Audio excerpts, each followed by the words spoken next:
il restera l'âge 007 dans les cœurs et les mémoires de tous. Le 31 octobre dernier, Sean Connery a rendu son dernier souffle chez lui, dans sa maison des Bahamas.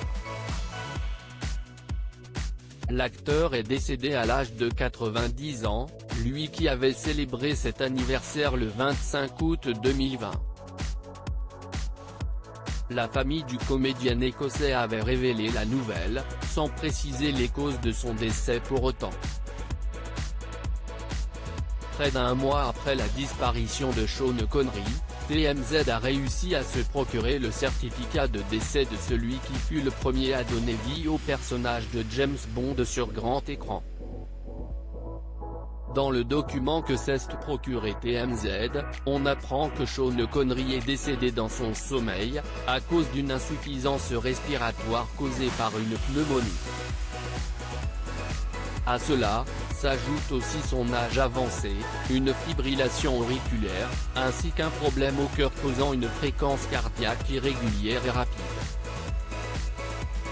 Une fibrillation auriculaire peut notamment augmenter les risques d'insuffisance cardiaque et d'accident vasculaire cérébral. Une mort paisible le 1er novembre, l'épouse de l'acteur qui a vécu pendant près de 5 décennies à ses côtés, Micheline Roquebrune, avait confié que les derniers mois de Sean Connery ont été gâchés par la démence.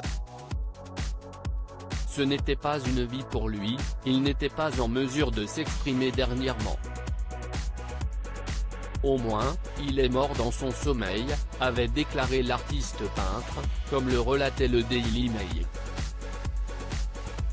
Avant elle, la petite fille de Sean Connery, la journaliste Stéphanie Renouvin, s'était aussi confiée sur la mort de l'acteur, sur l'antenne de BFM TV.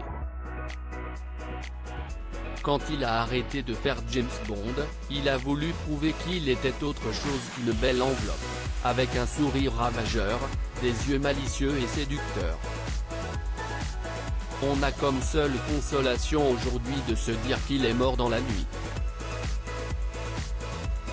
Il est mort doucement.